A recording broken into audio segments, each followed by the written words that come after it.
Today I'm just going to showcase my favorite monsters. Top 10? Sure, why not? Top 10 favorite monsters from AD&D 2nd Edition Monsters Manual.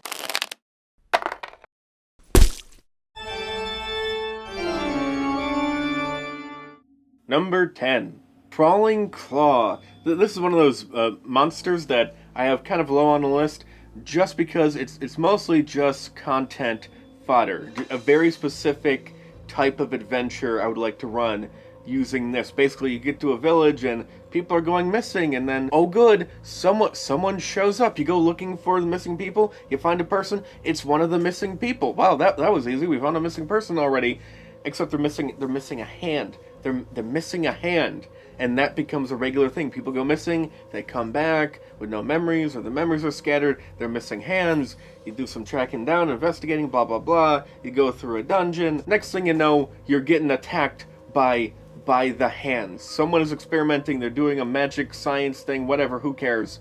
And you get attacked by a whole bunch of different hands, and they could be creature hands, there could be, you could find like a dragon you have to fight. It's a big horrible battle. It's just there for some reason. Not even in a dungeon, just you come across it through your adventures. Maybe it attacks the village. Why is a dragon attacking the village? We have an agreement with the local dragon and it shouldn't attack us whatsoever or something. You have to fight the dragon, and maybe it's a weak dragon. Oh, dragons aren't supposed to be like a low-level party thing, blah blah blah blah blah, whatever. It's a weak dragon. It's been weakened, which is why the party has an easy time taking it out, right? They shouldn't be able to fight this thing, but they fight it anyway, and it turns out that it's actually missing. It's missing a hand or a claw or a foot or whatever dragons have. It's missing one of those, and they realize, oh, it's also been a victim of this experiment, and we might have to face that hand later. I'm not sure why a magically enchanted dragon hand is any more scary than the dragon itself without the hand, but I don't know, it's magic, whatever, who cares? Also, you can have a moment where you come across a hand, and you realize it has like a ring on it that they recognize as one of the NPCs having earlier, although it's hard to put that in there to set it up without making it super obvious that that's what you're doing, but still, I don't know, it could be a fun little moment. Like, oh no, they got so-and-so, or something, I don't know. Let's move on. Number 9. The Glass Golem. Okay, so, the Glass Golem, I don't have that high on the list, mostly because, well, it's just kind of neat. That's it. It's just kind of neat. Because in Dungeons & Dragons, by default, you always have, like, spooky undead and liches and zombies and all this other crap. Like, it's normal to have gross, disgusting dungeons, undead, rot, all that stuff. It's nice to have a bad guy that's just inherently kind of pretty, because it looks like a plate glass window. I mean, I guess it doesn't have to, but typically, like, that's probably what it looks like, is a plate glass window. So you go into a nice, beautiful cathedral, and then the windows just come down and start attacking you. I kind of like that. Just a nice, refreshing change of pace. Oh, and every once in a while, they can hit you with a prismatic spray. That's it. That's all I have to say about them. Let's move on. Number 8. Cloaker. I like the Cloaker. This is what I kind of wish the Mimic was. I don't know. I think the Mimic is too broad. It can disguise itself as things that you would walk into and then it eats you, or... It's fine. The Mimic's in here, but I think this is way cooler. I just wish it was accompanied by more things that were similar to it. So what is the Cloaker? It's a cloak-looking thing. It looks like a cloak. It's evil. It attacks you. It engulfs its foe like a blanket. Just engulfs it. And it also has like a sonic attack. It can stun you, I think, or something like that. But it stuns you, wraps around you, tries to eat you. Mostly I just like it for the fact that it's a normal object that's actually... It's a creature that looks like a normal object. I kind of want a slew of these. Like, what's the stuff that holds the torches? It's not a candelabra, but there's a word for it. A sconce. I want to see a sconce with a evil demon face and eyes and teeth, and it eats you or something. I don't know. This is a good start, though. I like it. It's a weird enemy. I kind of like the idea of a more advanced version of it. Like, it has a sonic thing that stuns you or something, right? So what if it was like magically experimented on, this particular one, or it learned magic, it's smart enough to do so, maybe, and it's actually the big evil the whole time. You think the big evil is this one guy and he's evil and he wears a cloak, but really it's the cloak like controlling him. Let's give it mind control abilities or something, if it doesn't already have those. I mostly just kind of skimmed it, to be honest. I don't know exactly what it does. Actually, it puts people in a trance, so it's not that much of a stretch to have a mind-controlling cloak that controls the bad guy. Kind of like that. Anyway, let's move on. Number 7. The Cannibal Catapass, the Catapass. What is why is this the name? It's a warthog, elephant, mammoth, ankylosaurus. Why is this the name they went? Whatever. This is one of the most ridiculous creatures I've ever seen. Not only does it look like this, and this is the name they gave it, warthog mastodon. What is this? What is this? What is wrong with these people? Drugs were so much better back then. They had to have been. There's no other explanation. Anyway, it's hard to tell just how bizarre the mechanics are since I don't actually know this version of the game, but I'm pretty sure that hitting you with its tail and you suffer a 75% chance of being stunned for 1 to 10 rounds. That melee rounds. Is that different than... What does that even mean? Melee rounds? It's got a really good chance to stun you, it seems, but that's just the tip of the iceberg. Way after that, even more beyond that, is its second mode of attack, which is basically like an eye gaze. It kills you. You're dead. You're dead. The gaze of the Catapulpus emanates a death ray with a 60-yard range. Any creature meeting its gaze dies, no save. If a party is surprised by this thing, there is a 1 in 6 chance that someone in the group has met the creature's gaze. Luckily, it has a weak neck so that it's not likely to want to raise its neck in order to give you that gaze after the first round. So once you get past the gaze, someone's going to clip this and use it against me. Once you get past the gaze, you're fine. But apparently they travel in herds. So they can, like, work in tandem. They're smart enough to do this where they might, like, coordinate death raying you. This is the most ridiculous thing I've ever... This is not fair. This is not fair. That's why I can't wait to use it. Let's move on. Number 6. The OtoGoat. This would be higher on the list if it weren't for the fact that it should have been a poop demon. Or a poop monster. Like, all poop like... It's made of rock or something, but it lives in, like, sewers or where there's lots of poop or other stuff. It should have just been made of poop. Just make it a poop monster. That's way cooler. Why couldn't they just make it a poop monster? It has all the aspects of being a poop monster. It's disgusting. It lives in gross places. It's disease-ridden. It reeks of dung and decay. Just make it a poop monster. Why do you have to make things so hard on me? Just make it a poop monster. Anyway, much like Pooh does, it has limited telepathic abilities so that it can negotiate with other creatures and they can work out deals in a way, which kind of explains why there's just a dungeon filled with monsters. That's a normal D&D thing, just random monsters just wandering around. It can't all be explained with, well, a wizard did it, I guess. They go to places where they can work out deals with other monsters where basically they help protect the other monsters' home and they won't eat the other monsters. In exchange, they get to eat the poo. They eat poo. They eat the poo of the other monster. I don't know, they go up to a dragon or something. Excuse me, sir. Do I have a deal for you? They eat the monster's poo, and then they help guard the monster's home or treasure or whatever, and it's a symbiotic relationship kind of thing. That's so weird and gross and awesome. I love it.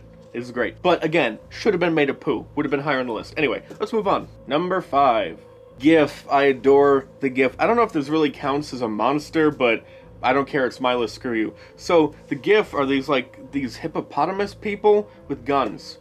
They're mercenaries, they're of course big, bulky, tough, good hand-to-hand combatants, but they also have and use gunpowder and love using it, especially for shooting things with. Are guns in D&D? Is that a normal thing? I don't know anything about D&D, but they're adorable hippopotamus people with tunics and guns, and they like to shoot people. What more do you want? What more do I have to say to sell you on how awesome the GIF are? They're well skilled in all sorts of weapons, even unarmed, although they do prefer their guns. In fact, typically, you would pay them in powder. To hire one GIF for one standard week requires 7 charges of smoke powder, or 1 per day. So if you want an adorable gun-wielding hippo mercenary, the GIF, or who you call. My favorite thing about the GIF, though, is that the GIF do not age gracefully, and as they grow older and slower, they have this urge to prove themselves. They're just as good as they were back when they were the quarterback in high school, and as a result, they die. There are very few elderly GIF. They strain themselves, they throw out their back, they're not quite what they once were,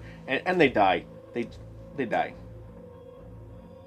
I don't know why they're so appealing to me. I wonder, are they playable in any of the things of D&D? Can someone house rule a GIF for me to play in D&D 5th edition? That'd be nice.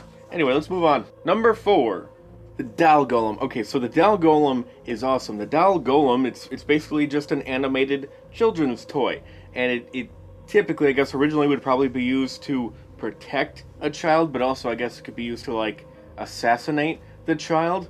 Why not? Or the parents, or whoever else. I keep picturing it as, like, the heir to the throne. Like, we have to get rid of the heir to the throne. The king and queen just died, but we didn't know, oh, they had a kid, or the kid was supposed to die along with it, or whatever. The point is, we need to get rid of the kid. Let's make a doll golem to attack the kid. Anyway, there's fun stuff you could do with that, but the way in which it attacks is awesome. So first of all, it just looks like a regular doll of some kind, perfectly normal, except when it animates to attack, and then it gets all like twisted and evil looking. Of course, why wouldn't it? And all it really does is it leaps at you and it bites you, and it does damage, but also it inflicts Tasha's hideous laughter onto you. But I think it's like a beefed up version of it, or maybe this is how the spell normally works in this version of the game, or I don't know. You start laughing, and the spasming from the uncontrollable laughing, like it just tightens your muscles, and it's just so intense that it causes damage to you, or you can't catch your breath, so it causes damage to you or something, and the damage increases every round. So it just gets worse and worse until dispel magic, or there's probably a save or something. No, the laughter stops when the character dies or receives dispel magic. So have fun with that. First it's 2d4, then 3d4, then so on and so on. The damage just gets worse and worse. And then if you do manage to survive the spell, following recovery, the victim suffers a penalty on all attack and saving throws of -1 per round that they were overcome with laughter. 4 rounds of uncontrolled laughter would equal a -4 penalty on attack and saving throws. This represents the weakness caused by the character's inability to breathe and is reduced by 1 point per subsequent turn until the character is fully recovered. So, yeah, it's going to have a huge impact on you, on the players, for a big chunk of the battle. Mostly I just like it as a horrific way of describing someone dying, some NPC, and if you don't figure out you have to do dispel magic, oh, it's probably one of the first things they would try, isn't it? But still, you can describe an NPC dying in a horrific way, which is always fun. Let's move on. Number 3. The Piercer. So a Piercer is basically like a stalagmite or stalactite or whatever, and it's just hanging from a cave, and it just waits for you to go under it, and then it just drops and like tries to stab or pierce you. But if it misses, if it doesn't land on you, well then it's kind of screwed. It's got a soft belly, it moves so slow, and all it can really do is just sort of slowly, like, kind of crab crawl along the floor, up the wall, the ceiling, above you, and then try to do it again, I guess. It's pathetic. It's very pathetic. Maybe if I have a bunch of them, that's cool, but it's very pathetic. Which is why I have that vision in my head of the characters, the heroes going through, and they get attacked by this, like, one lone evil thing. But they're so bemused by how pathetic it is, and it has these grandiose speeches about how it's gonna, like, be the destroyer of worlds or something. I don't know. Can they talk? They're probably not smart enough to talk. In my version, they're smart enough to talk. This one is. It hates the players and it wants to kill them, but they're kind of endeared to it because it's so pathetic and sad. So they just, like, drag him along for the ride. And they'll be at, like, an inn and they'll be sleeping, and it's like, curse you, I will end you, sleep with one eye open or something. And it's like slowly spending like 8 hours, like, crawling up the wall, getting in position, and it's just about to drop, and then, like, they wake up, yawn, scratch their ass, get out of bed, and he falls right through the bed behind them, and I don't know why. Sad, pathetic, running gag of a character is what brings to mind when I think of the Piercer. That's why the Piercer's on this list. Number 2, the Living Wall. Okay, so the Living Wall is awesome. First of all, in order to make a living wall, you have to have an evil or chaotic evil mage is typically what the kind of person that makes it. What you do is you gotta plant a seed, right? If you want something to grow, you have to plant a seed. So you take a live person and you put them, seal them away into a wall, like the cask of Amontillado.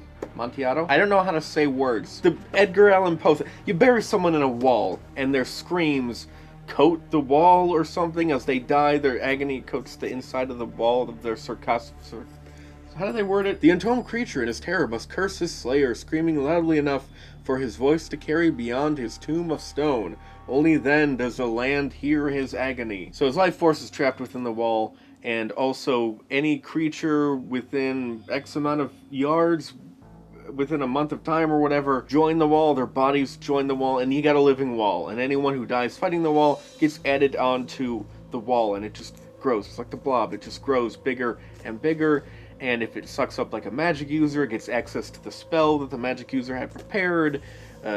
Also ability that warriors, when it sucks them up, and weapons can just sort of come forth from the mass, and like an arm will be there to swing a sword, and another arm will be there to swing a spear or shoot bows and arrows or whatever. It's weird, it's gross, it's awesome. It is a perfect opportunity to have a village that's being plagued by something, some evil threat, and they have a dark secret. They actually sealed someone within a wall a long time ago, or their ancestors did, or something. A dark secret from the town's past has returned to seek vengeance or something. So maybe the wall itself is the big evil or something, or maybe you compare this with the what do they call it? The crawler, the hand things.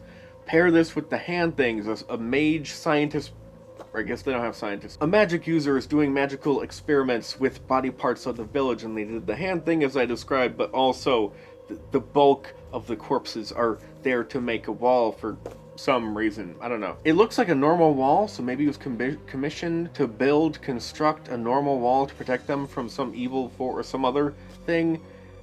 Maybe a rival village that raids them or something, and it turns out to actually be a corpse wall, and it's evil and bad for some reason. I don't know. I'm just throwing out ideas. You can run with it.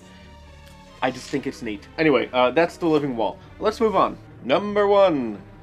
Now for my number 1 most favoritist monster in the entire Monstrous Manual for AD&D 2nd edition, the Tarrasque. No, I'm just screwing with you. The Tarrasque is lame and stupid and terrible, and not just because, well, in 5th edition, it's not as good as it used to be. Now it's kind of lame, I mean, it's not as powerful as it... No, it's just stupid in every... It just sucks. Tarrasque sucks, okay? It's lame, it's just a spiky dinosaur, it's one of the most lame, boring... It's a sidestep from a dragon, which in and of itself isn't that interesting. The Tarrasque sucks. Anyway, Zaratan. This is a giant turtle that's so big that, like, it's on its back grows an island. And I only made this my number 1 because I want to have an adventure that's set on an island, and the turtle, it's psychically talking to the players. Maybe they don't know it's a turtle, or a turtle is there. Like, they don't realize that their island is a turtle. But eventually, they agree to help get this entity, this psychic entity, like, is it even psychic? I don't know. I just made it up in my head. You're trying to get the turtle laid, but you don't realize that it's the island that you're trying to get laid until it's too late. There's another island, and it's gonna crush your island. The visual, that's all I have in my head, is the visual of one turtle island mounting another turtle island, and, like, they're in love, and there's this big courtship, and they're finally in love, and they're consummating, and you're just gonna get swallowed whole by a turtle fupa, right? The whole village is gonna get crushed by the mating of the turtles. That's funny to me. That's the only reason, but it's number 1. It's a good reason, that's why it's number 1. Alright, that's my list.